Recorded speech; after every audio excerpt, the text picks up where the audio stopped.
Uncooperative Contemporaries, which is the latest volume in the series, captures conflicting artistic and curatorial positions in what has been described as an exhibition frenzy in Shanghai in the year 2000, what became known as a transitional moment for global contemporary art. In his introduction to the book, editor John Tain, who is also head of research at Asia Art Archive, describes the exhibitions in focus, namely the Shanghai Biennial and its offshoot exhibitions, Fuck Off and Useful Life, in the following way.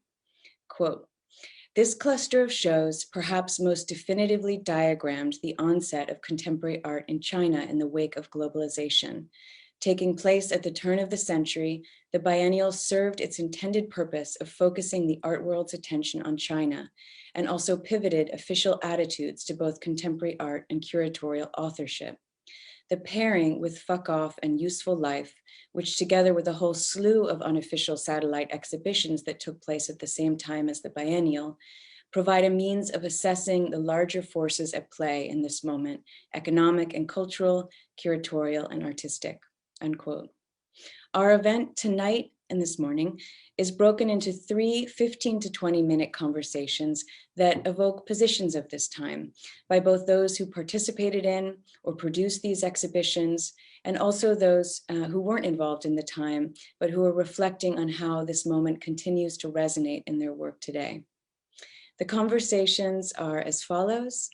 We'll start with a conversation between Shanghai Biennial 2000 co-curator Hanru and Tom Eccles. The second conversation will be with Yang Zhenzhong, who co-organized the satellite show Useful Life, and Anthony Young. And the last conversation will be between artist Ken Lum and Pauline J. Yao. After these, Jane Debevoise, who is chair of the board of directors of Asia Art Archive and also a contributor to this book, will moderate a question and answer session with participants, with audience members and participants. So before we begin, I'm going to share abbreviated biographies of all speakers. Also full biographies will be shared in the chat. Tom Eccles is Executive Director of the Center for Curatorial Studies, where he also oversees the exhibitions and programs of the Hessel Museum of Art. Hanru is the Artistic Director of Maxi in Rome. Over the last 3 decades, he has curated and co-curated more than 100 exhibitions around the world, including the 2000 Shanghai Biennial. Yang Zhenzhong is an artist based in Shanghai. Yang works primarily in conceptual art with media that spans from video, photography, and installation to painting and sculpture. As a curator, he has collaborated with artists in Shanghai since the 90s and planned and initiated exhibitions including Art for Sale and Useful Life. Anthony Young is Asia Art Archive's researcher based in Shanghai and Hong Kong, specializing in Greater China. Ken Lum is the chair of fine arts at the University of Pennsylvania's School of Design in Philadelphia. He is a founding editor of Yishu, Journal of Contemporary Chinese Art, and his work was included in the Shanghai Biennial. Pauline J. Yao is lead curator of visual art at M+. She has held curatorial positions at the Asian Art Museum of San Francisco and also worked as an independent curator and writer in Beijing, where she also co-founded the storefront art space Arrow Factory. At M+ since 2012, Yao has played a leading role in building the visual art collection by overseeing and acquiring works from around Asia and beyond. So some housekeeping notes. Please submit your questions via the Q&A box at any point during the program, and the speakers will try to answer as many as possible before the end.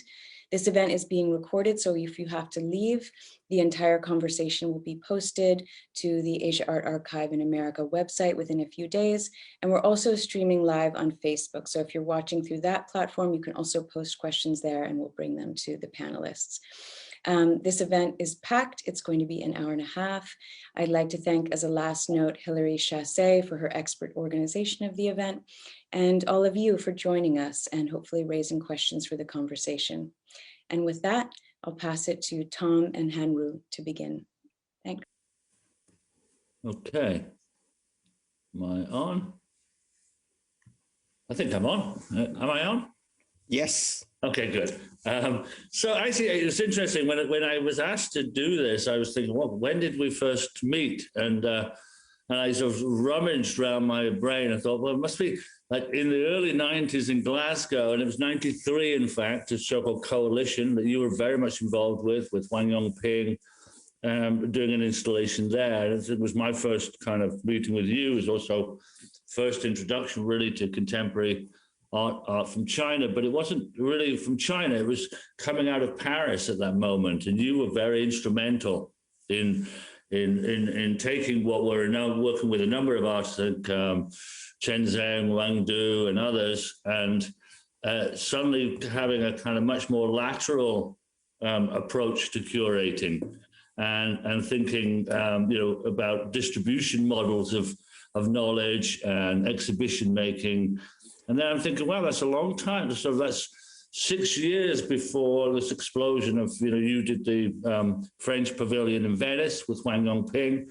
2 years before, the extraordinary Cities on the Move, which really is the kind of groundbreaking exhibition that talks not only about artists, but global transformations, particularly happening in Asia. And so I'm quite interested from that moment. I hadn't realized, obviously it was, in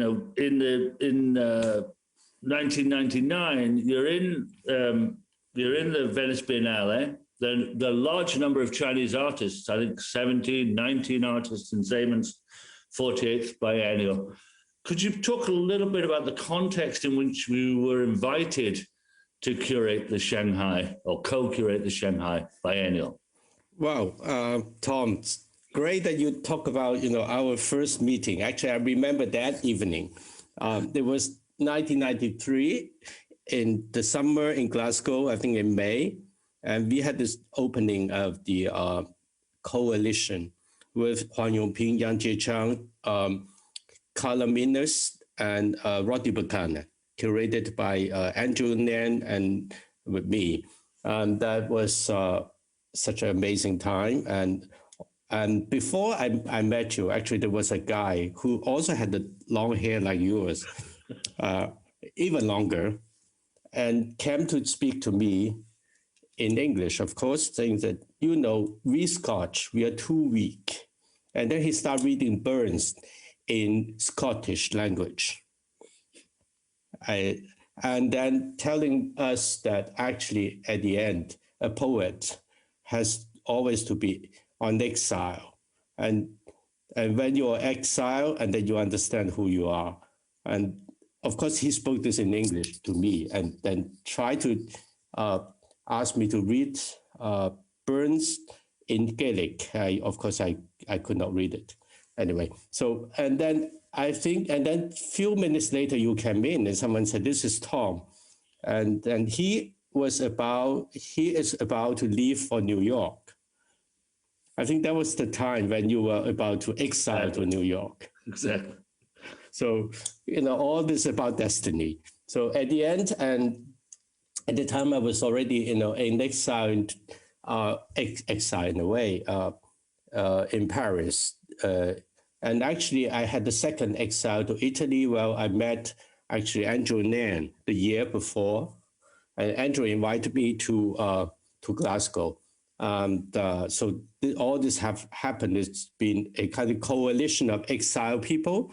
And Huang Yongping brought in a work, which was, I guess you might remember that, was called Passage, to tell his exile experience going through the airport gate at Glasgow airport.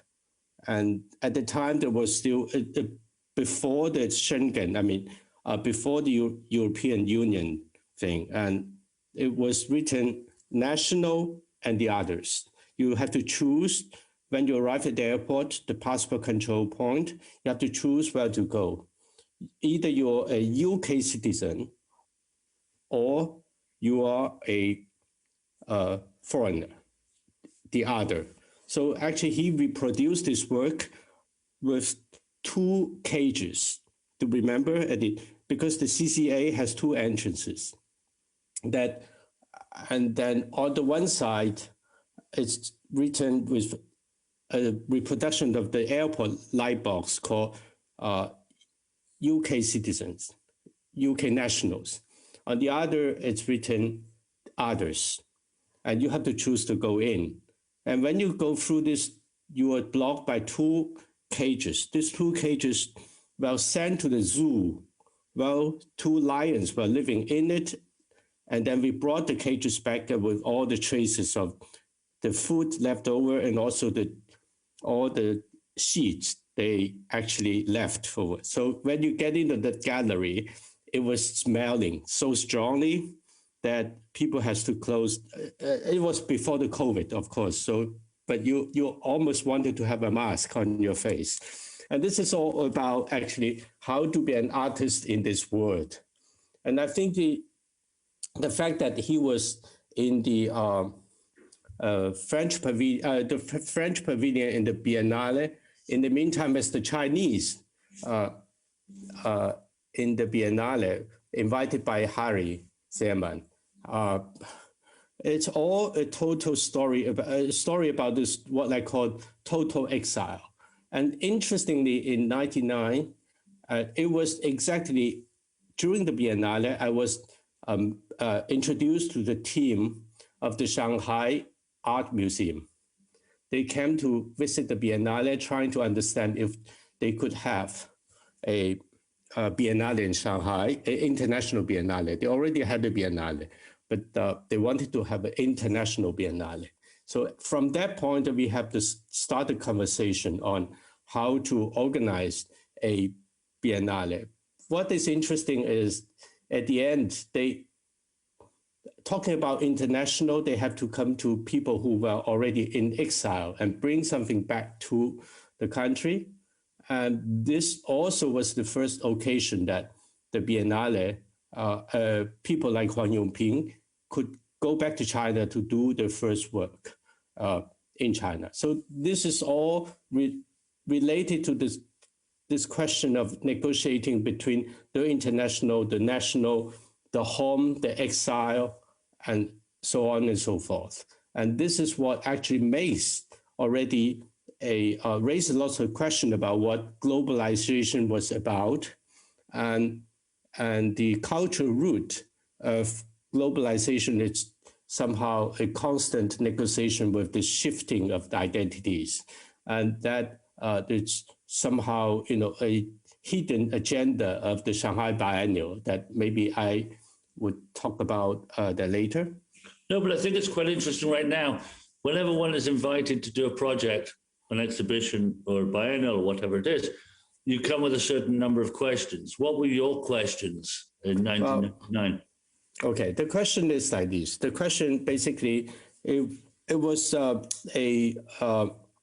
time that I thought after 20 years of quite active kind of avant-garde adventures in China. And the artists, especially, at the moment when, the biennial, the Venice Biennale happened in 1999, when a group of Chinese artists were invited and so on. And even the Golden Lion went to Cai Guoqiang, who actually used a memory of the Chinese art history, revolutionary art history, to turn it into a kind of ready-made, and with a quite an interesting interpretation of this famous series of sculpture, revolutionary sculpture, right? And that he won the Golden Lion and so on. But in the meantime, when you really look at the time, in China itself, the artist working with so-called avant-garde experimental art didn't really have a kind of legitimized position. They were basically seen as a kind of half underground group of people doing something quite risky. And they, because of that, they created very original things because of the necessity of survival, right? On the other hand, there's also a difficulty for them to really think in the long term. Everything is basically improvised, and very much also because of the international attention to Chinese scene, that they are somehow mainly producing for the international market, all the institutions. So I thought it was really time to really bring a more normal conditions for these artists to live there, to think in the long term, with a certain kind of intellectual consistency, and not to be forced by kind of political agenda that is somehow, of course, it generates a lot of energy of resistance. But on the other hand, from the point of view of artist kind of integrity, I think we need to provide them some conditions of consistency to build consistency. So based on that, I thought it was really a great opportunity to use the intention of this so-called official system, trying to get on the kind of international dialogue through building museums or biennale and so on, to turn the whole thing into a more kind of normal situation, so artists can be accepted, can have a better condition to work, and they don't have to respond to the immediate need of the so-called international market. And that's a long story. So that so the first motivation for me to really to accept this is really to help build this momentum, build these conditions. And then the second thing is really to help to train a group of people to build the first foundation for a infrastructure, such as a museum, such as a curating, such as collection, and so on. And the Biennale was a perfect occasion for us to start this very long construction work. The book, the new book, the Afterall book, makes very much kind of the contention that there was this division between the curatorial functions of one group, Zhang Ging and Li Yu, responsible for Chinese artists, Toshio Shimizu, who was nominating artists from Asia, from Africa, non-Western countries, and then you were responsible for quote unquote international artists. That surprised me quite a bit, because in fact, it's a little bit different. I mean, more complicated than that. Actually, the group consists of 4 curators. Me, Shimizu, and Zhang Qing, and Li Xu. They were from 2 of them are from the museum, and actually they were my schoolmates in the CAFA in the late 80s. Anyway, so and Shimizu actually proposed to bring more kind of established artists, such as Anish Kapoor, William Kentridge, and so on. And my intention was to, from the beginning, to bring maybe something a bit more particular, more, in my eyes, relevant to the cultural condition of Shanghai and China at the time. So I think we brought a very diverse group of international artists, which are not simply famous names, but really very diverse people. And on the other hand, for example, I invited Fritz, Bernhard Fritz, who's a painter, who did this incredible abstract paintings, which are so much unfamiliar for the Chinese public, even for the art world, and so on. And then in the meantime, we worked with the 2 other colleagues from the museum to choose the Chinese artist.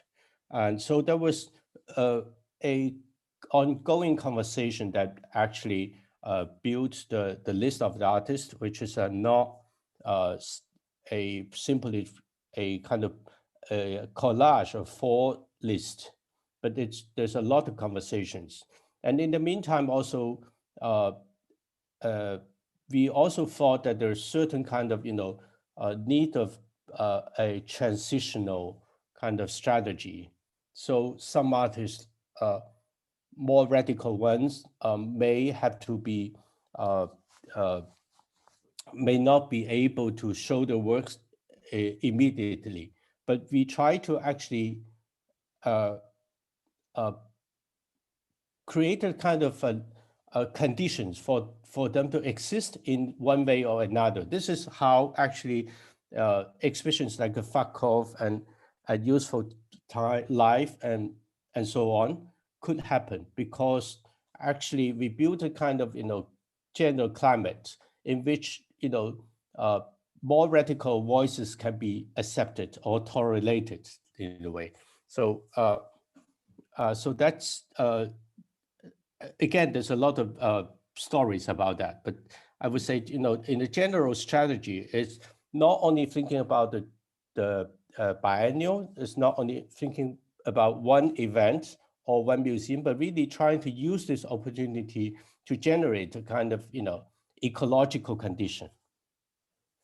Biennials we tend to think of as very international events today, and Yeah. we also think of audiences as very international. What was your experience with Shanghai? Also, were you really familiar with Shanghai when you're not from Shanghai? And so how did it deal with this double-edged sword of the local conditions, but also international impact? Well, I would say, Shanghai in the 90s and 2000, those years, well, the first period that it became a kind of open to, with ambition to become a kind of global city, let's say. And so I already knew, I would not say I know everything, but I knew quite some things, and especially have been working with the artists from that city for some years. And even I'm not Shanghainese, I'm Cantonese. Unfortunately, to be Shanghainese, it's more chic, but it's okay. But at the time, at the same time, I think I was really happy to have this opportunity to to research into the conditions in a how to say, a more comprehensive way to engage with the city. So so from the very beginning, we already thought about the biennials should have a very direct connection with the city. So we decided to call the biennial in Chinese is called 海上上海, meaning the historical aspect of Shanghai and the contemporary reality of Shanghai. And then we founded a Chinese English title, which is called Shanghai Spirit. And at the time, I remember Ken Lum was joking about that. He said it sounds like a Shanghai alcohol, like a vodka or something. But anyway, that sounds a very Chinese style translation into English. And so we had the exhibition. I'm just showing this image that's the entrance hall of the exhibition, that grouping two at the time quite well-known so-called avant-garde artists, Cui Jianguo and Fang Lijun. And that was the first time actually in the Chinese museum they can show their work in such a comprehensive manner. And so I would say, from the very beginning, we thought about how to engage with Shanghai. So you can see, for example, some artists like Cai Guoqiang, who also for the first time came back from an international career, come back from outside. At the time, he was living in Japan, in New York. For the first time brought his work back to Shanghai, and he actually graduated from the Shanghai Theater Academy. So for the first time, he brought back his work into Shanghai and really tried to, instead of showing his work inside the museum, he tried to create a kind of, interface with the city, with the people who pass by on the street. So this is a kind of personal retrospective on paper shown on a vitrine, a long vitrines in which people can really go through his career, let's say, from the 90s to 2000. So that was a very interesting gesture to connect the biennial and the city and the normal people, let's say. And then, of course, this has also attracted a lot of international attention to how to connect their work with the Shanghai or Chinese reality. So one of the example is Ken Lum. I remember Ken, I met Ken in Vancouver in 1997, I guess, 96, 97, when I was actually doing the first exhibition of Chinese art in Vancouver, in Art Beato's gallery. And the show was called Uncertain Pleasure. And Ken, this is how I met Ken, and then we were working on different things together to help, for example, creating this Andy Wong Art Foundation, and then later on he became the editor of Issue. And Ken was one of the most important artists, let's say, from Canada for his generation, and still, but he grew up in Chinatown. Sorry, Ken, you can correct me if I was wrong. And but he definitely wanted to leave Chinatown to become an independent voice of himself by embracing, let's say, a very conceptual tradition of art that has nothing to do with really Chinese art at the time. Of course, he didn't really speak Mandarin at the time. He was speaking some Cantonese, so we could communicate in English and some Cantonese. And so he asked me, are you sure? Do you want to do a biennial in Shanghai? Is that really possible? I said, Ken, just come and try it. And then he actually came very quickly understanding, the situation, and proposed two very political texts for this work. And then during the negotiation with the Cultural Bureau, whatever censorship, and we have to change the text, and which actually ended up being even stronger. And he actually created a report piece, which tells how uncertain the weather is, and how uncertain, how dangerous the weather would be in the upcoming future, which is still, I think, making a lot of sense today. Hanru, I think I'm going to cut you off because I want Ken to tell. Yes. Let's leave Ken to talk a little bit. Maybe one artwork that's very important to this, again, Huang Yongping, was Bank of Sand, but it was also, quite a critical piece, and it also talked about the colonial history. One of the really obsession for me was behind the agenda of, the nicer aspect of our strategy to help build a possible condition for normality. What we really try to insist is to keep the critical edge of the artist, keep the critical edge of the artworks. So that's not simply a kind of festivity. It's not only a kind of celebration, but also it's a moment of reflection. So Huang Yongping, for the first time after 10 years, coming back to China, and did the incredible research for about 6 months. And he went to visit the Shanghai city, of course, and then also the library, in which he discovered a lot of historical documents about this building.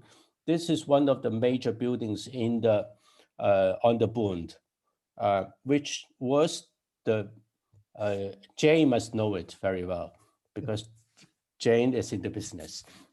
Excuse me, I'm kidding. It's the first headquarters of the Hong Kong Shanghai Bank. Hong Kong Shanghai Bank, actually for most of people today, they know the HSBC they might not know this called Hong Kong Shanghai Bank Corporation. So actually the first headquarters was here in this building in Shanghai. And then this building after the Second World War, after the coming of the communist power, it's turned into the city hall for many years actually. And then in the early 90s, when Shanghai started preparing to open again, to build extension of the city in Pudong, on the other side of the river, this becomes a bank again, and it's called the Pudong Development Bank. That is, and then so the whole history of this transition of the use of the function of this building become extremely symbolic for the history of Shanghai, and then also has the dimension of a future, a potential future. So Huang Yongping catched this. He caught this incredible, symbolic image, and then turned it into a sand castle. Basically, he reproduced this bank in the 1/8 scale, and then cast it entirely with sand. And during the opening, it started kind of cracking. And then little by little during the exhibition, it would collapse. So that's a very interesting kind of, let's say, summary of the destiny of not only this building, but also probably the past, the recent, and the future of what's happening in Shanghai, therefore what's happening in China. So we are extremely interesting, very happy to have this piece. And everyone loved this piece because it's so easy to identify with.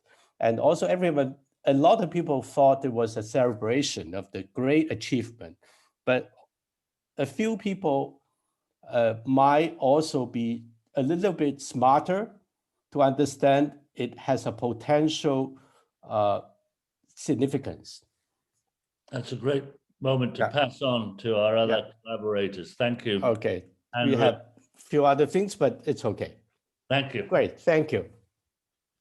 That was great. Very, very good. And Hanru and Tom will be circling back to you during the Q&A. So, and hopefully this conversation is going to continue beyond beyond this event, which is going to be all too short. I can see that already.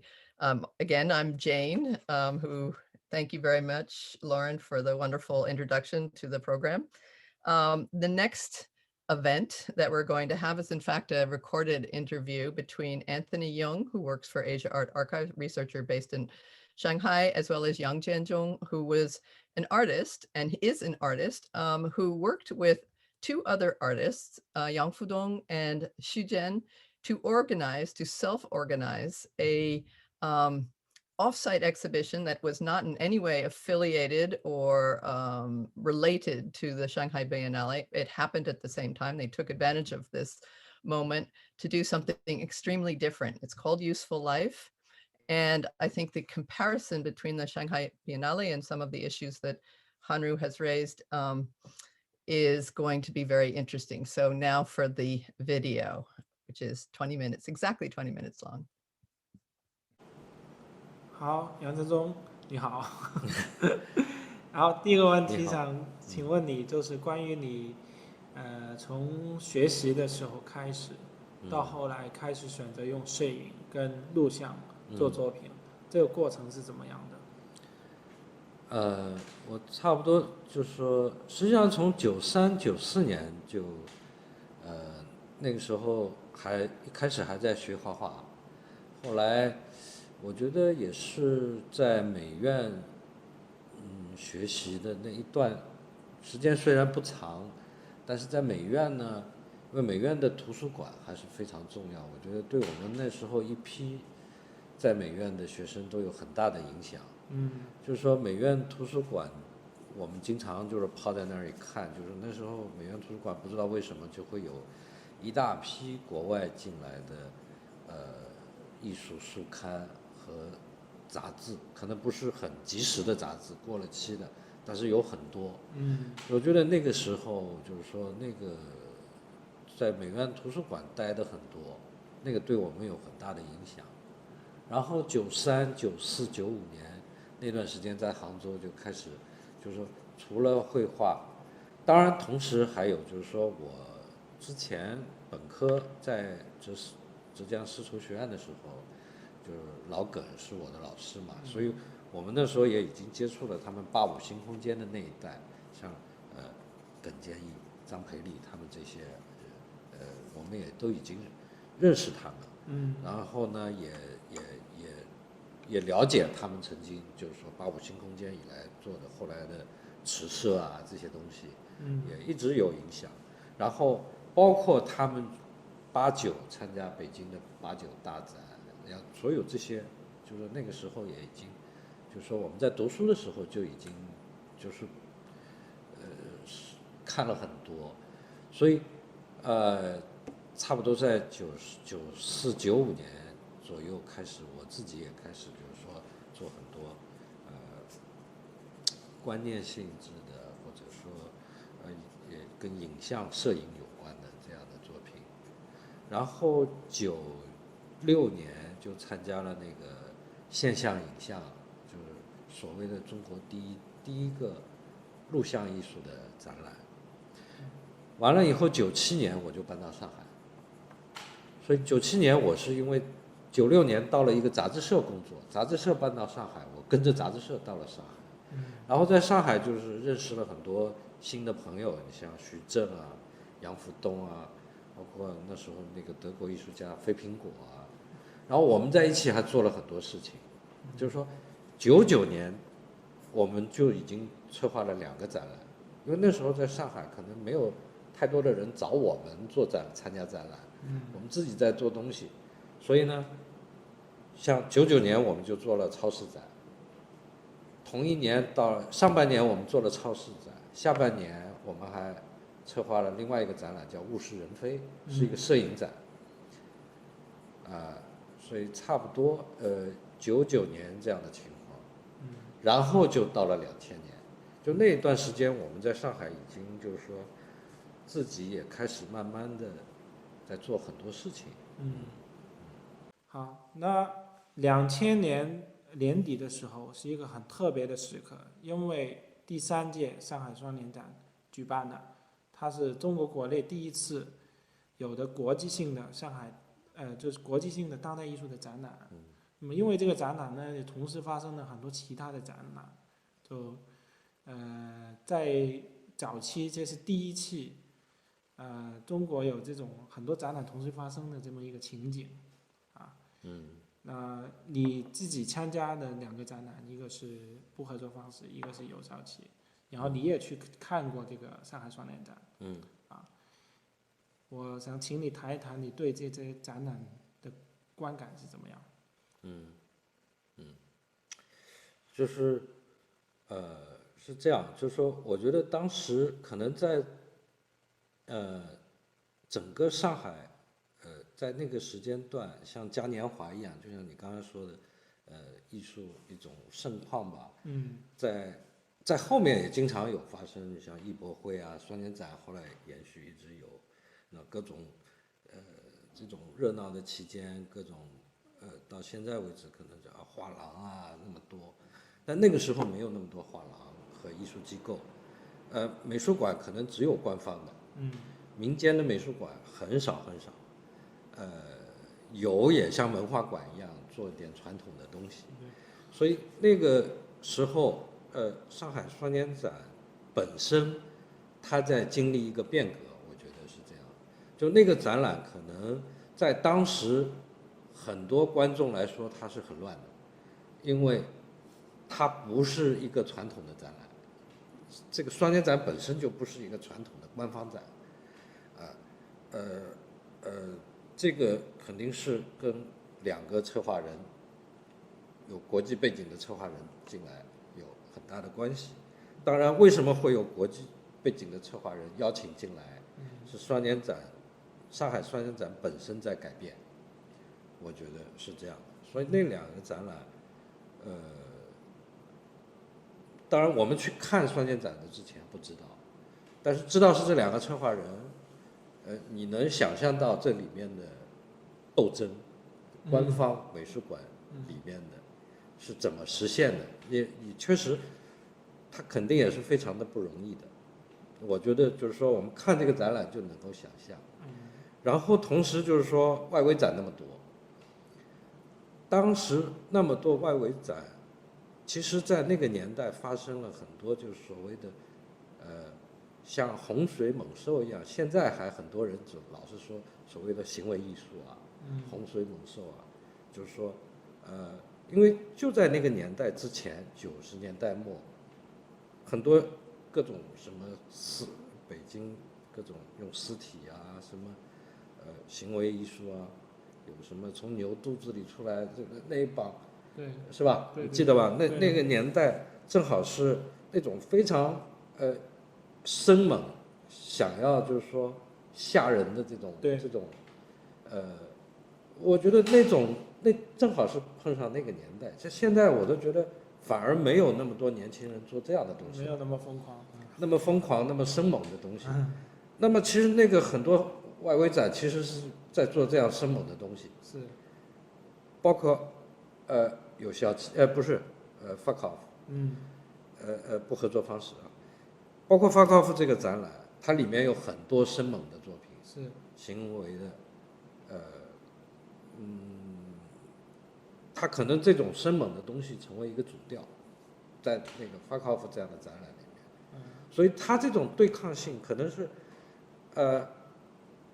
双年展本身里面在发生对抗性，我觉得啊，是 fuck off 这样的展览和周边的很多外围展，它可能带来更多的跟官方美术馆的那种不一样质感、不一样氛围的，可能它更激进的东西，在跟官方这样的美术馆对抗，所以那个时候本身就是说，我觉得2000年是那种革新的这个节点，是这个节点上就是说官方在改变，是，可是外面发生的更激进，是这样一种状态下，是，我觉得，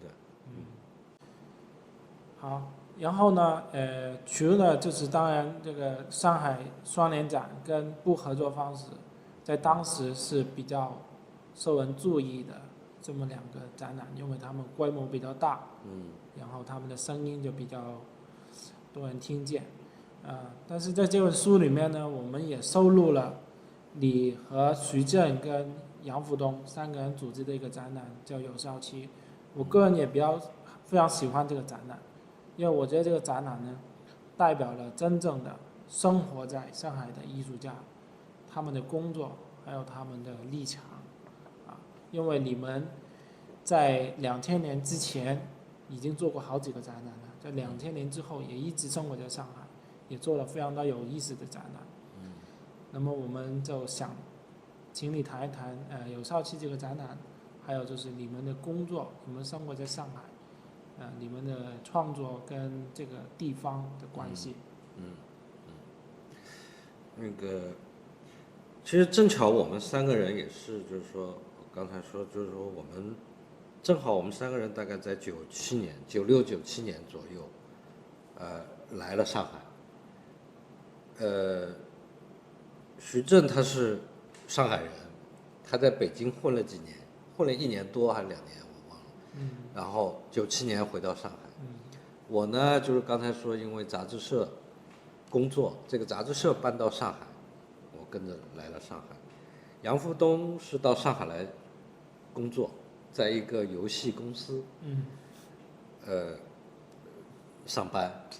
那么我们因为前面做那几个展览，然后我们3个人就在一起比较多，聊天什么的，就是说比较愿意在一起。但是我们3个人做的事情，其实做作品的方向各不相同，就是说这个也是就是说上海很多艺术家的一个，就是像你刚才说的比较个人化的一个特点，就是上海艺术家很多，我们也经常在一起做展览，一起做事，但是个人在做自己个人的作品的方向是，就是说不一定很趋同，就不像一个艺术团体那样啊，虽然经常在一块混。那能不能说你们是比较注意要每个人要拉开距离这种？也没有故意要拉开距离，就是说可能都是比较随性的人，就随着自己的性子做事，他自然就变成这样，啊，所以那段时间我们前面几个展览之后，其实我们那个年代可能还不是那种一下就能做一个个展那种情况，三个人都是这种状态，就觉得我们三个人在一起做一个比较自己个人又能比较深入一些，做自己的东西，所以呢，我们就定了每人2件作品，每人2件新作品，这样做一个小的型的3个人的群展，所以这个展览就是这么起来，其实我们聊了很久了嘛，这个展览，所以正好也是，那肯定也是放在双年展这个期间，可能觉得最合适，然后，那个同时，比方说像，我和杨福东还都在上班呢，他在游戏公司上班，我在杂志社上班。当然，我杂志社上班可能时间比较宽裕一点，而且也就在那一年，我慢慢的也就离开那个杂志社了。后来也就是变成就是说，从一个业余做艺术，平时上班的状态转换到这个好像是职业在做艺术了，对，也是在这个节骨眼上，所以那段时间就我们3个人就把这个精力，大部分精力是花在这个展览上，对，所以差不多，因为那个展览也是，它也是录像和摄影为主，是，就是我们一人2件作品，可能就也很简单，1件摄影，就3个人都是这样，1件摄影作品，1件影像，或者影像装置，差不多是这样，然后具体的话，因为我个人觉得从我们个人的角度来谈这个展览跟外面其他的展览这种差别啊，我觉得是可能从第三者角度查你的角度，你会可以来很清楚的可以来梳理这个东西。我们个人来说就是在做自己的东西，我觉得要聊也是具体的作品会比较那个清楚。你像，其实，在那个展览里面，3个人不同的气质，我觉得就也很明确。你像杨福东，他做那种，就是那种很小幻想、小片段，那种文人气或者那样一种类型的影像的东西，和他做的那种摄影，在日常里面的那种裸女加上花草、植物在一起那种味道的那种摄影，跟他后来做的也很贯彻。对，然后像徐震，他也是一种，就是说，他的摄影是那种男人体，还有点血这种，就是说，出乎意料的那种然后他那个影像是一个表演，是那个几个年轻的小伙子在那个大的塑料袋里面在那儿互相拍，像那种的，是跟之前他在超市那个作品他那个时候的作品还有很多身体的，是这种东西。对，其实现在它变化又从变化很大，变化很大。对，就是说很身体的东西。我呢，其实也是对我来说也是很重要的一个作品，就我会死的这个作品的开始。就第一次展出，第一次开始做这个，第一次开始做。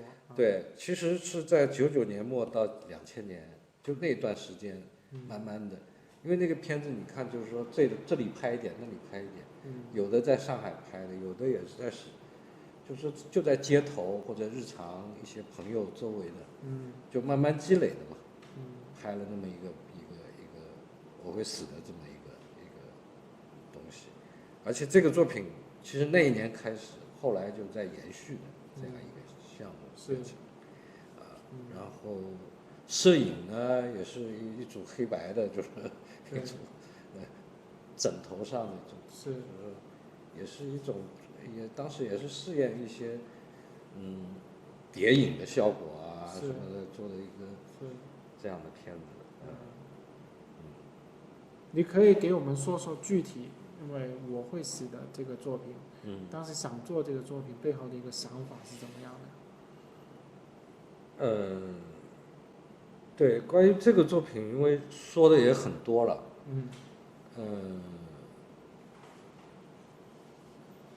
我不知道怎么讲了，现在就是说比较简单，就是说，我那时候有一种冲动，就是说，有时候因为在那个年代，我觉得我从杭州来到上海，有一种感觉是，因为对我来说，我个人是有一种很大的这个一种落差。杭州是一个悠闲的地方，来到上海，上海是一个节奏快，可能在全中国来说，它可能是最快的。最快节奏，然后在那个年代正好是在到处造高楼，到处拆房子，是一个这种快速发展的状态，一种混乱又秩序这样一种阶段。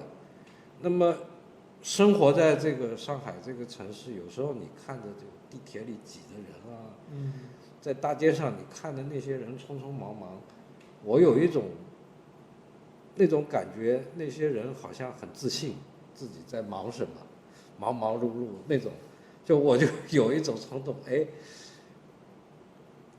我会死的，你知道吧？对吧？是吧？有这种冲动，就大街上我看到一个特自信的人，你知不知道这个？你这样会是不是忘了？你忘了这个？终归会死。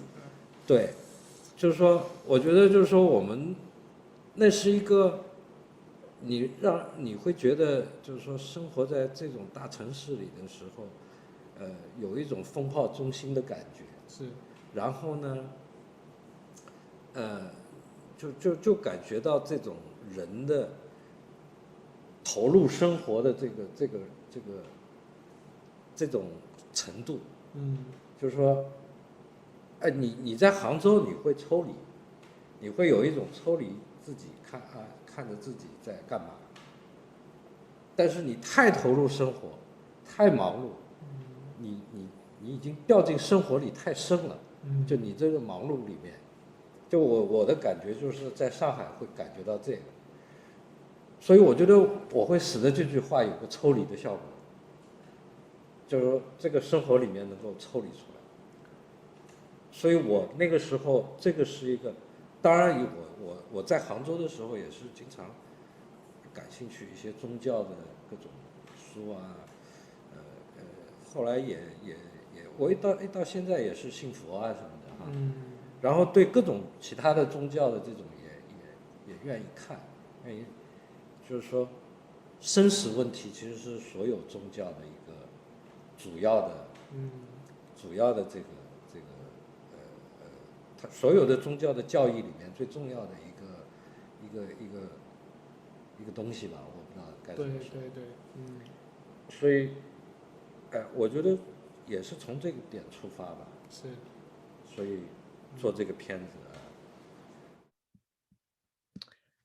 Well, I just want to say that was the end. It was a slightly abrupt end to that film, but I hope it gave you a good idea about that exhibition. On to the next, we go back to the Shanghai Biennale. First of all, I just want to thank Anthony and Yang Zhenzhong. Yang Zhenzhong is not going to be with us today, but Anthony is actually with us today, and we can return to him and have questions for him in the quick Q&A. But now I'd like to introduce Pauline Yao from M+, and Ken Lum, artist participating in the Shanghai Biennale with a large work that we just saw. And I look forward to hearing what the two of you have to say. Thank you, Jane. Thank you, Jane. So it's great to be here on this morning here in Hong Kong. And hi, Ken, great to see you. I know we're a little bit short on time, so I'll just like dive right in. Yes, we've heard a little bit about the work, but before we go there, before we touch on that, I thought maybe it would be good to sort of start off with you speaking a little bit about your relationship to China at that time. And you had been traveling there and spending a little bit of time there, and sort of what was your sort of impression, or what was the sort of mood that you remember and recall from that time period of around 2000? Well, I mean, my first trip to China was 1983. It was when I was a much younger man, and so I went back in the late 80s, like 88 or something, and then Tiananmen Square happened in 89, and then I made a couple more trips in the 90s, and then Shanghai. So I feel very fortunate to have seen the transformation. Of course, the transformation in the aughts was really kind of unprecedented as well.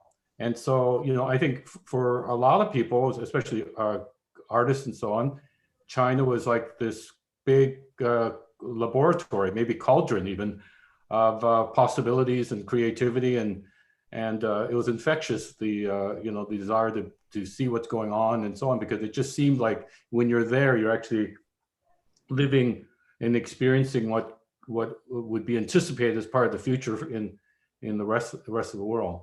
But I would say that, and so all the idea of like endless possibility was saturating 2000 Shanghai. But to the great credit of Hanru, when he did that show, he focused in on the kind of ambivalence of that moment, as opposed to that, you know, that the future being bright wasn't necessarily a guarantee or an assured point. And I look back, and in hindsight, I see that it was really a fork in the road. The fork was that it would keep going in a kind of liberalization, perhaps even a kind of westernized liberalization that took place earlier with Japan and in South Korea, for example, and China would maybe kind of follow suit. But I also see now that, you know, many ways it was also the beginning of the end, right? In the sense that things were becoming more foreclosed as the art world became more professionalized, more spectacular, more monetized, and more like the art world everywhere else, and not distinctive from it as well. It's super interesting to hear your perspective, because I'll just, if you don't mind, I'll share a little bit of mine, because mine's actually really quite, I want a conversation. Coming from this other, so for me, I was there in 2000. I had also been living in China in the early 1990s, but my time in China in the early 1990s, I had like zero contact with the art world. So when I came to the Shanghai Biennale in 2000, for me, you know, it was like as a young curator and kind of wanting to get to know the scene, it's really actually the first, I could say the sort of first art historical moment that I happened to be present for, you know, and firsthand in the sort of history of contemporary Chinese art, that at the time I would not know that would become such an important event. And I was also really, you know, very much an observer, sort of bystander, observer participant. I mean, you know, of course there was audience, local audience there, and so on. There was a lot of the art crowd there, but you know, I flew from San Francisco to be there. And so for me, it was also this like exciting, aspirational sort of, this is a moment things are happening. I was able to experience things firsthand after looking at, you know, a lot of art from afar. And then it sort of launched a long relationship, you know, for me, later moving to China and working with Chinese art. So I find it interesting these days, like for you the beginning of the end. For me, it was like the beginning of a beginning, right? I say beginning and the end. I'm not saying for me it was beginning. I'm saying that for a certain aspect of a kind of utopian idea of a future for China, in hindsight, it was the kind of beginning and the end, especially if you measure it against who the president of China is today and what's going on today in China. So that's what I'm saying, like extreme surveillance, all kinds of, it's basically building a, kind of even more authoritarian state. So that's what I mean by the beginning of the end. It wasn't, it's become kind of dystopian, more dystopian, but with endless technology and social media and so on.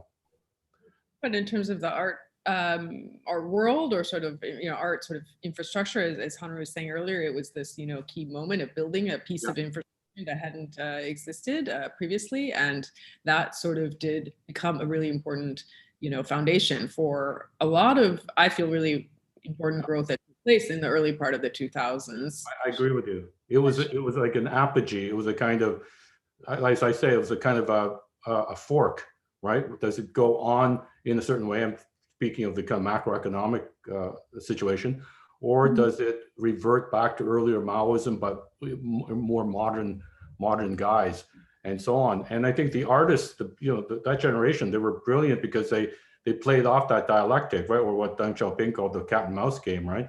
And Hanru did the same thing in terms of concentrating on this moment, asking what this moment represents, as opposed to a lot of Westerners, oh yeah, it's foregone conclusion. It's China's century. And so it may still be, but not in the wide-eyed kind of, liberative possibilities that it was just assumed to be at that moment. But it was incredibly important. And I agree with you. I felt I was experiencing an historical moment that was actually taking place as it was taking place. And that is a real rare privilege. So tell me about how your sort of, invitation to be part of the event came about, and your discussions with I presume, as Hanru mentioned, that you guys knew each other before, but so sort of how did it evolve, I suppose, in your being an artist participating in the exhibition? Right. Well, Hanru, as I mentioned earlier, I met him in Vancouver a few years earlier, maybe almost a decade earlier. And, we hit it off. We're both Cantonese, so we had an affinity there. And then he invited me into the exhibition, right? But the work, which the image was shown earlier, the work was, kind of a backwards printed text opposite a corridor with a mirrored wall facing it. But the mirror wall actually is a one-way mirror, and it hides, or glass, and it hides an antechamber or room behind it, so that people can actually spy on you, right? And so in order to read the text, you have to look in the mirror. You can't look at the text because the text is printed backwards. The initial text was a kind of quite conventional quote by a well-known philosopher. I think the first one was like by Mencius, and yet there's a deep suspicion by the authorities that, well, there must be some ulterior motive for picking Mencius, right? And maybe there was, but it wasn't, but they were very, and I think that was kind of interesting because they were suspicious of text. Of course, you go back to the Cultural Revolution, the Dasabaos, and so on, and text is always so important. Calligraphy is text, and so on. So text had to be controlled, right? But works of art, or even the text within the work of art, was something new, especially work of contemporary art. And so they didn't quite know how to deal with that. But in the end, they said, well, you can't have this text. Then I picked another text, and I think it was by Confucius, and a revered philosopher in China, and they had a problem with that. And it became very clear that they had a problem with any text. And then one day I was having breakfast in my hotel, and it was the English language because I don't read Chinese. And then I saw the weather report, and it said that there's inclement weather brewing and coming in from the west, from Xinjiang province, right? So I went, yeah, okay, we'll turn it into a weather report. And they kind of accepted that, but then later on, I think they kind of went, oh, we kind of recognize the allegory now. It was too late. That did become apparent later. After, when did that become? That was. I think it was already too late once it was opened. Interesting. I didn't know that part.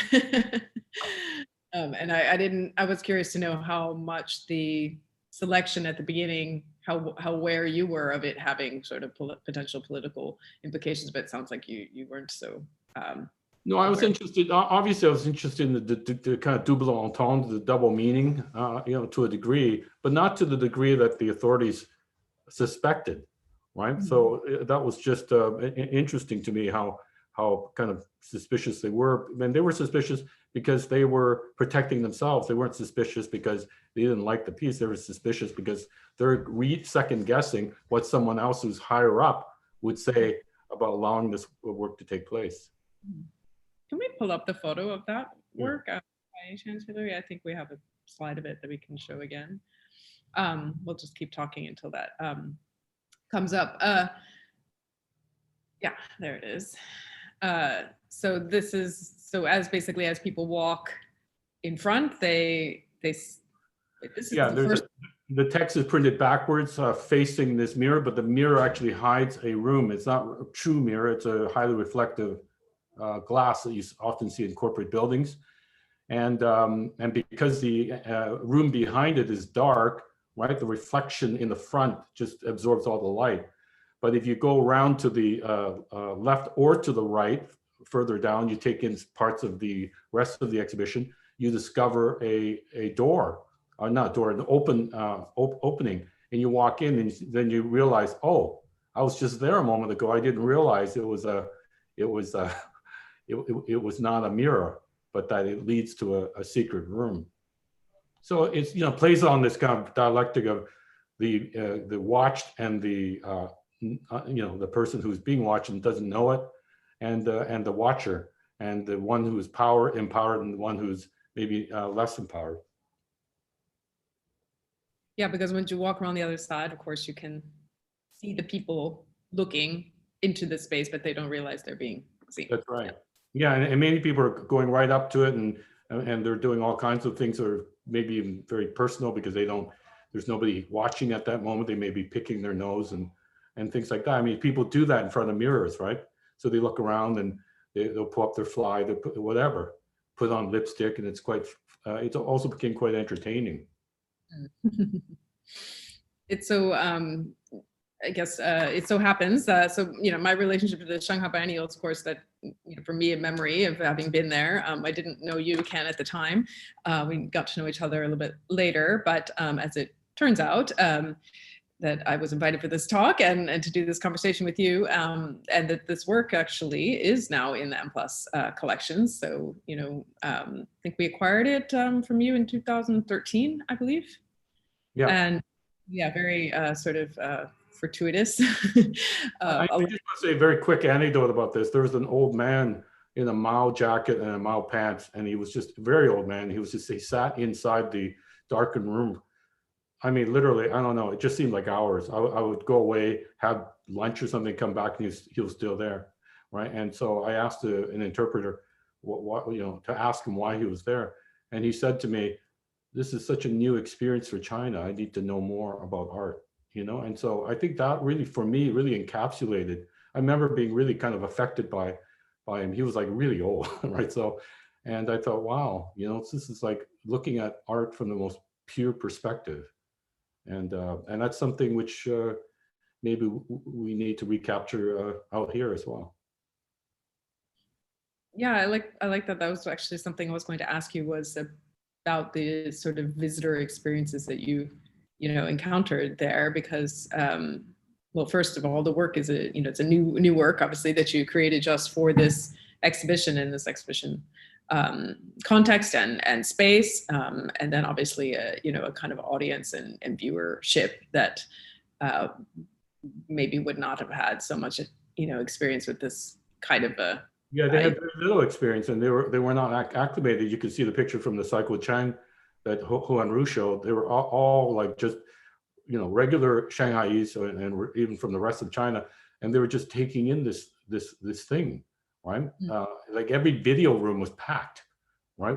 And they weren't because they were like video art. They were just like, what is this, right? They would just sit there, and that's what I mean by this kind of moment of even euphoric possibilities. that was going on at that time.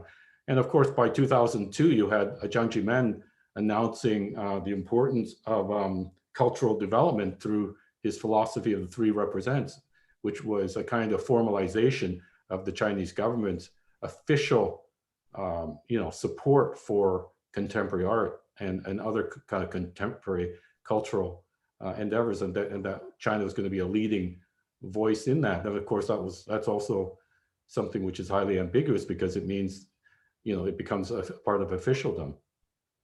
Mm. Well, but also that your work is borrowing that, you're very much borrowing that language as well, and twisting it and turning it, and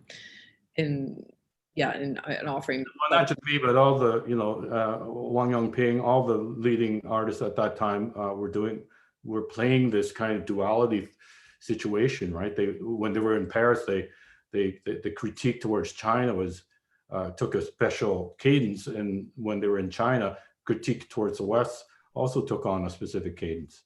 Thought it was very, very interesting in terms of that moment. So how do you then contextualize this work with other works that you were making that were in other contexts or locales? Similar. I mean, it is. I'm very interested in the question of embodiment and durationality of experience, and I've been making works with either mirrors or any kind of combination of image text since the early 80s, in fact. And so it's just one strand of work which I'm very interested in. Yeah, you've gone on to do and had done several other large scale and public installations as well. I think that the Documented 11 was a mirror piece, and and so on. Istanbul.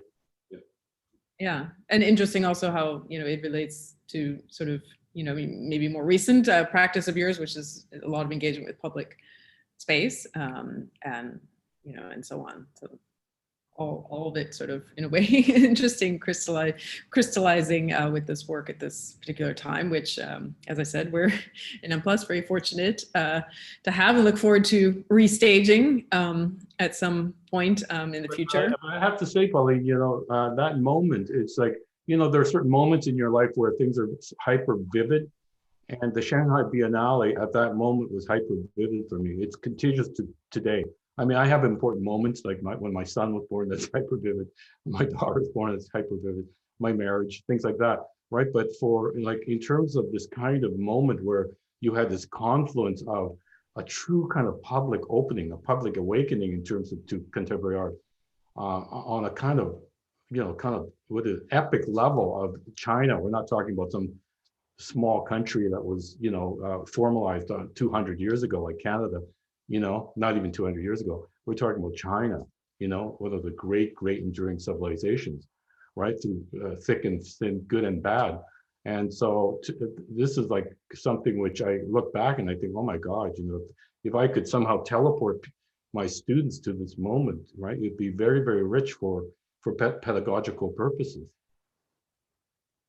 I agree. It's hard to fathom it was 20 years ago and how many things have changed since then, but I feel very fortunate that I was able to be there as well for that same reason. I am looking at the clock and seeing maybe we need to hand back to our organizers for some questions from the audience. Is that right? Thanks, Ken. Thanks, Pauline. Pauline, you're very organized. Thank you very, very much. Ken, that was great. And I think what we would love is for you to chime in on in the Q&A if there are questions that come in that you would like to add to. We have a couple of questions in, and we're going to make an experiment and see if we can get these questions to be asked live to you from some of our colleagues that we know. One question has come in from Nancy Lynn. I don't know where Nancy's based right now, but she's a good friend of all of us. And I was wondering, Nancy, there you are. This is, if you can unmute yourself. Hi, can everyone hear me? Yes. Hi, I'm Nancy. I'm based here at the University of Chicago. And I have a question for Hanru, and it really kind of connects to Ken's point earlier about tensions and ambiguities of that moment in 1999/2000.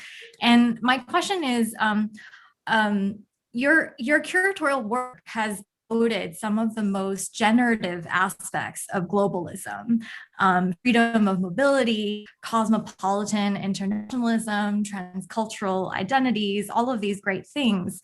But even in works like Huang's Bank of Sand, we see that artists have critiqued aspects of globalization. And I wonder if you could say a little more about how you or other artists and curators at that time really felt about, quote unquote, going global, and whether you also felt at that time a sense of skepticism or even some premonitions of the negative effects of that kind of globalism.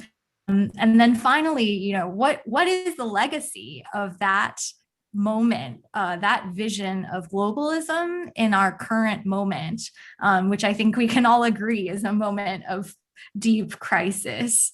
Thank you very much. Wow, what a big question. I remember, you know, during the preparation of the biennial at the time, of course, we had to write a text for the catalog.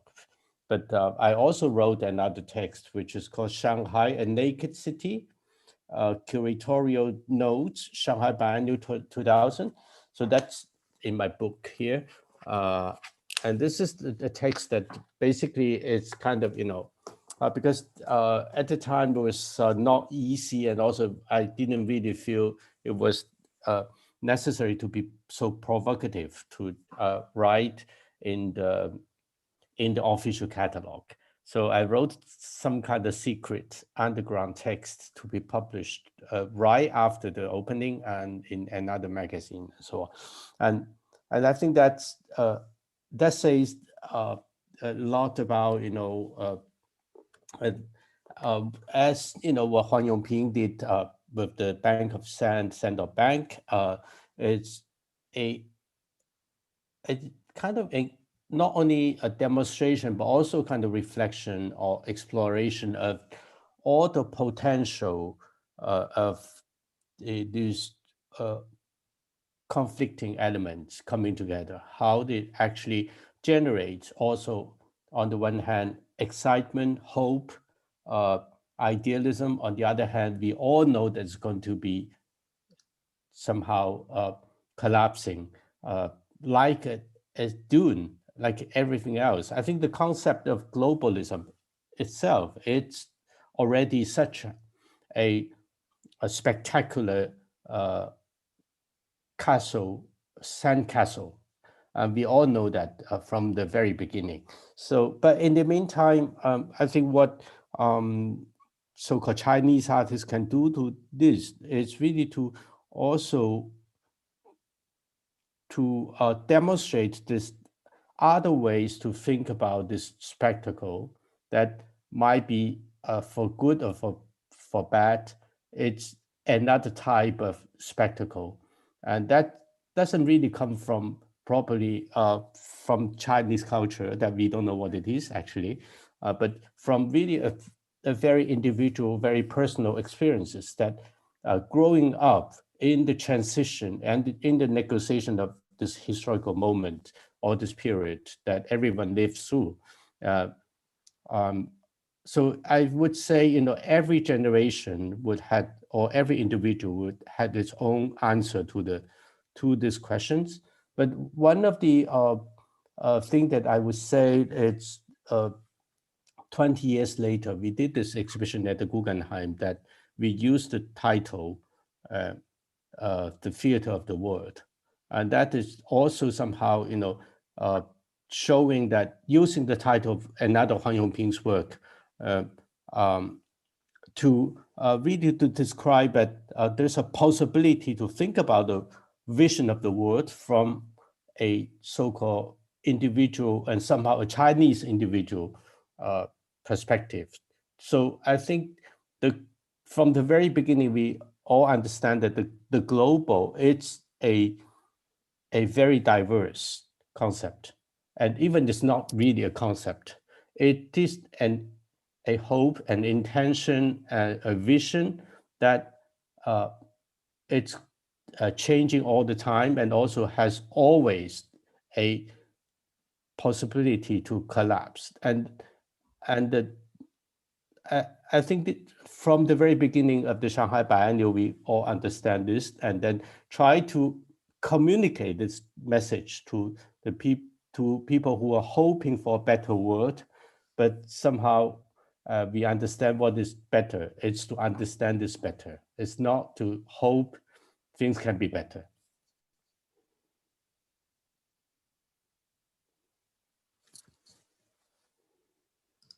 Good. Jane, your mic is off. Yeah, I've got it now. Thank you very much, Hanru. Thank you for that. And thank you, Nancy, for that question. Ken, do you have any thoughts on this? I think it is a very provocative question. There was a certain utopian sort of euphoria around globalization in 2000. And the promise of globalization is obviously not been met. And in fact, there are more than just cracks at this point. We have a big backlash where localism and nativism has reared its head in all sorts of forms. In some senses, I feel that you anticipated this. In 2 years after the Shanghai Biennale, you founded with Zheng Shengtian and Katie Jian the Issue magazine. And I remember what you had written in the foreword at that time. You may not remember, but I think you had some premonitions of that time about where this expectation was going. And I was just wondering whether you had some thoughts on that same question. Yeah, well, that expectation had a lot to do with the historical imagining of the Chinese body since, certainly since the 19th century, let's say, since the opium period, but certainly even before that, during the first encounters of colonization, because it really was that, it was, concessions and so on. By any other name, was a kind of colonial status of China for 2 centuries. And so that there was a kind of tussle in terms of which imagination of the Chinese would win out, and so on, right?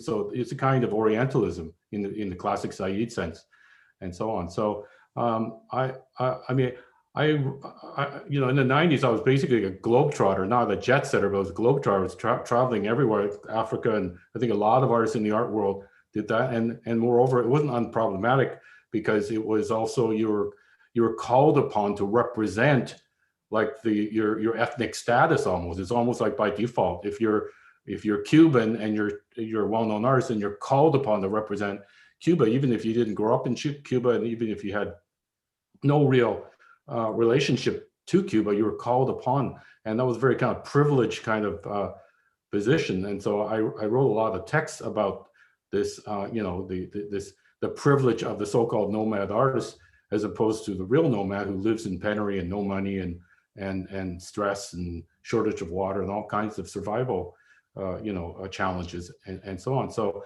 I was really interested in all these kinds of fraught ambiguity. And so that's what I mean by the Shanghai Biennale. I think Hanru did a brilliant job because it wasn't like a kind of salutary, celebratory show. It wasn't like, this is the moment of China's arrival in the international context. He said, what is this moment, and what is this moment, and there's no guarantee that this moment will lead to better conditions in the future, right? It may lead to more modern conditions, but like technology and that, but it may not lead to better conditions, at least as measured by, liberties and all kinds of other things, right? And so it was a very prescient show, and that's what I meant by when I responded to Pauline. It was kind of like a fork, but it was also like, in hindsight now I see, it was also like the beginning of the end.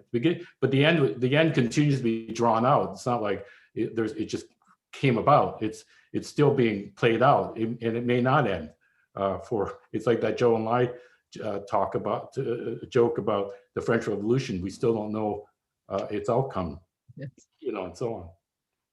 No, that's very, very good. I thought we probably have time for one question, and we've got a couple of questions about the satellite shows of the Shanghai Biennale. And, you know, there's so much more to unpack here, but maybe this is something that Anthony, you could think about. And Hanru, I assume that you went to the some of the shows like Fuck Off and maybe even Useful Life. I don't know whether you did, Ken, at that time. But as you know, these satellite shows that happened in 2000 were kind of a culmination of a trend that was happening in the 90s, starting really in the mid 90s to the end of the 90s, of doing these very sort of do-it-yourself, hit and run, as I've called them, exhibitions that got more and more radical. It was kind of, in my mind, it's sort of like an arms race. You know, they started to build on themselves, and by 1999 and sort of the end of that period, some of it was pretty grotesque in my mind. I mean, it was very, very gory. The use of corpses and human body parts and animals and all sorts of things. I think you referred to one of them that got a lot of attention in the Theater of the World exhibition. But anyway, and all of that really can be contrasted to what you were doing, which was in fact trying to normalize, trying to build an ecology, a normal ecology, legitimize art in China. And I was just wondering whether, you know, as we talk a little bit, you know, what your memory of some of these exhibitions were, what were your feeling of these exhibitions, let's say Fuck Off, let's say Useful Life at the time, and maybe even some of the more transgressive exhibitions that were happening prior to that. And then once things normalized, it seems to have sort of subsided. This radical, aggressive, transgressive energy seemed to have subsided quite quickly. What are your thoughts on that? Is there still rebellion in China? And where is it?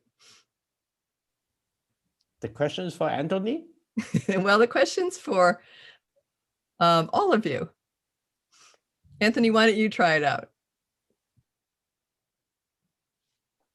Well, thank you for that. About those kind of art that Yang Zhenzhong mentioned in the interview about the performance and art that use animal bodies and human crops, even extreme performances, etc. In my opinion, there was an internal logic for that to emerge around that time in China in the late 1990s because of the conceptual development of art in mainland China. It was mainly by a generation of artists who were born in the late 60s and the early 70s. And it was more like a response to the kind of art that the previous generation was making, and the kind of art that became sort of a mainstream of contemporary Chinese art, and the kind of art that became quite popular in the international art world. The kind of art that is very conceptual, the kind of art is very clean, this kind of art is very contemplative, quiet, poetic, and zen. So I think when this generation of artists were born in the early 70s, when they first graduated from art school in the late 90s, they were trying to make something that to respond to those kind of conceptualism, high conceptualism, that was becoming very popular and kind of becoming the mainstream since the mid-90s. So I think that was already happening during the 90s. And it was also relevant to the fact that a lot of avant-garde art was made underground in mainland China, like a lot of the other people in the panel have said, during the entirety of the 1990s. So, for instance, in hindsight, when we see the comparison between exhibition like Fuck Off and Shanghai Biennale, we literally would think that Fuck Off would be a direct response to Shanghai Biennale,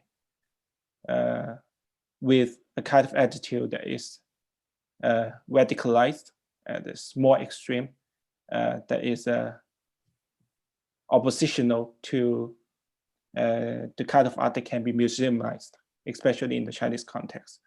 But actually, Ai Weiwei and the group of artists that were involved in the exhibition have been doing their things since the early 1990s. For instance, Ai Weiwei and Feng Boyi have been editing a few books during the 1990s with concern about this kind of art. There is what I call that may be called a kind of self-marginalizing kind of art. So I think this kind of art exists all the time in the 1990s. Maybe I can add one little thing. It has to do with, of course, a very deep anxiety and anger, being, artists from this background and so on. And also very quickly, at the time it was already circulating in China, informations, images of, for example, YBA, or this new generation of Western artists, kind of post-avant-garde images. And in the meantime, also the strategy of YBA has been somehow learned very quickly. So they very quickly understand that anger, violence, provocation can be a very good marketing strategy.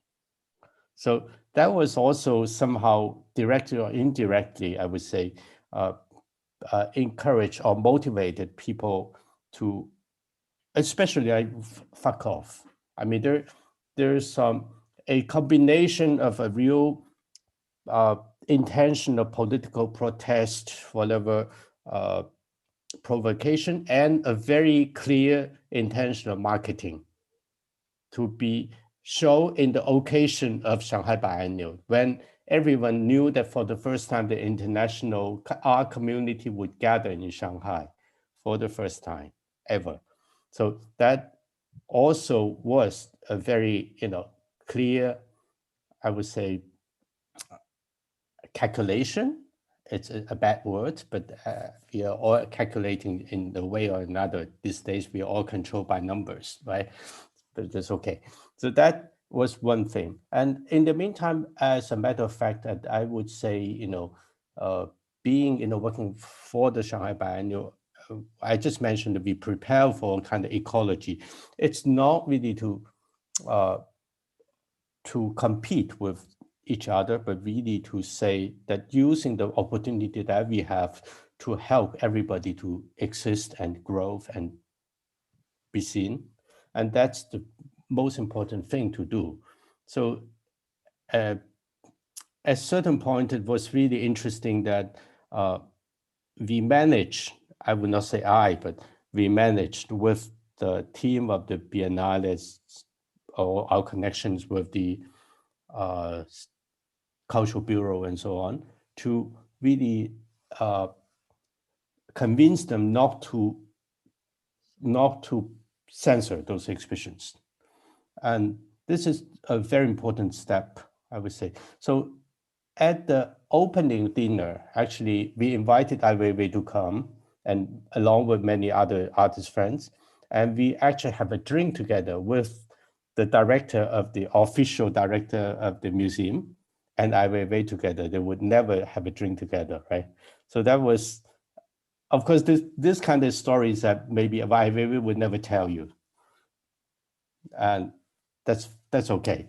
But the interesting is actually to see that at a certain moment, I think it's really important to understand the complexity and that also the contradictions of the necessity of being provocative.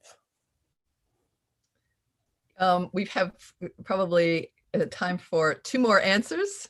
Hanru, you just disappeared, don't disappear.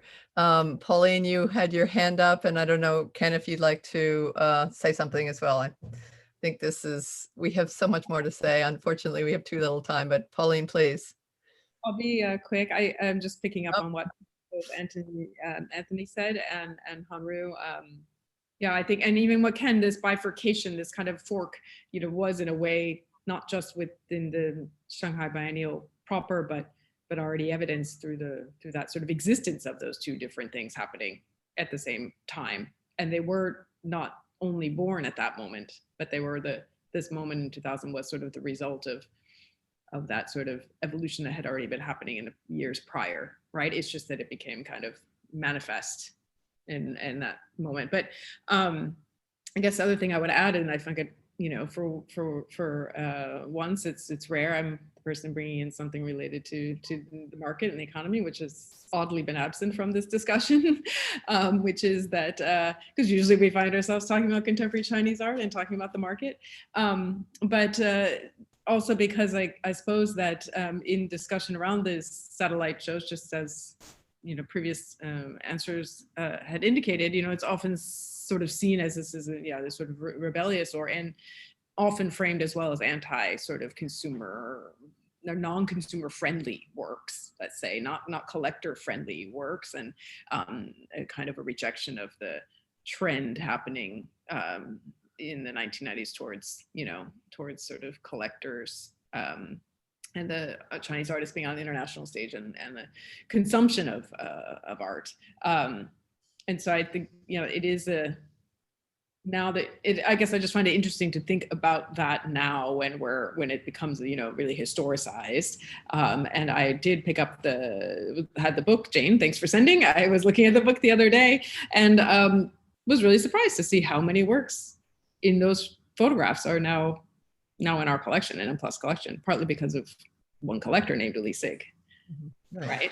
And not only, but, you know, so, you know, there can be that sort of framework of a very, not, you know, anti-commercial or not collector friendly, but in a way that I think Hanru's right, there was a sort of strategy going on, and there, you know, in a way now, luckily these works are able to be around and served and potentially exhibited again, you know, so it's always a double-edged sword sometimes.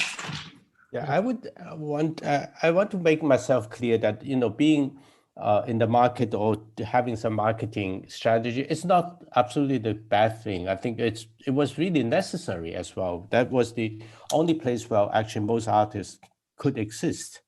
And, you know, think about, you know, a gallery like Shanghai, the role that it has been playing, it's so important. And, you know, I remember meeting, you know, Lawrence at the Heblin at his first opening at the hotel in Shanghai, and he was actually hanging paintings himself in the corridor, right? Every day, hanging up and taking it down in the evening and so on. And that was such an important thing to do. It was only a few years before that, it was 96, I guess, he started his gallery. And that, you know, there are a few other galleries also in Beijing and like Siheyuan and the courtyard and so on. And all this, well, important, even, you know, the one that by Van Dyck and Ai Weiwei together in Beijing, the Chinese art archive and so on. That was really important to have those, you know, first initiative of market. And that was also interesting that everything could exist in China. It has had a label of being a commercial thing. And that was also, you know, the only thing that besides the official system that could exist has to do with marketing, has to do with business. Otherwise, you are too suspicious to be a non-profit, to be independent, to be this and that. And that I think still until today, it's very suspicious to be independent, right? Well, thank you for that. I think we'll have one. Ken, I think you're going to be the closing voice here if you. Yeah, it was just very quickly. Yeah, I remember seeing Shanghai in the hotel of, was it the Ritz-Carlton or something like that? And there wasn't even a room. It was just part of the lobby of the hotel, right? And so, but I just want to echo Hanru's point about the Shanghai Biennale 2000 and Fuck Off. was often characterized in the West as this is a classic academy show, and the converse of that, which is a salon des refusés. And it was not that at all. It was, right, I mean, that's a kind of Western kind of conceit in terms of mirroring how they like to see things, right? Because fuck off, even, you know, clearly the title is a bit rude, and it was more rude in terms of what was on display, but who is the title being directed to? It wasn't being, it was, maybe it was directed to the Shanghai Biennale to a degree, but I think it's an open question, right? And so I think it was those types of complexities which need to be teased out by young scholars revisiting that moment. I think on that note, welcoming, encouraging young scholars to dig in deep into all of this and to be aware of the ambiguities and the contradictions of the art world of China, of the market and the role it played. I think this has been a very, very rich conversation. I want to thank everybody, all of you on the screen for joining us. Lauren, who's not on the screen, but could be, for helping making this happen. We are delighted to be collaborating with Bard and with Afterall on this project and on this event. The participants, Hanru, it must be very, very late your time. And thank you very much, Pauline, for getting up so early, as well as Anthony for getting up so early. So it's been a really heroic effort, a global effort of all of you. I want to wish my colleagues, give my colleagues a big, from AANA, Hillary, as well as in Hong Kong, a big thank you. But most important, it's been great to have the attendees who've stayed through all of this, have given many, many questions. We're going to send the questions off to all of you participants. If you've left your name and email, you can possibly get an answer back. But we really thank you all for joining us tonight. And good night, good afternoon, and good morning.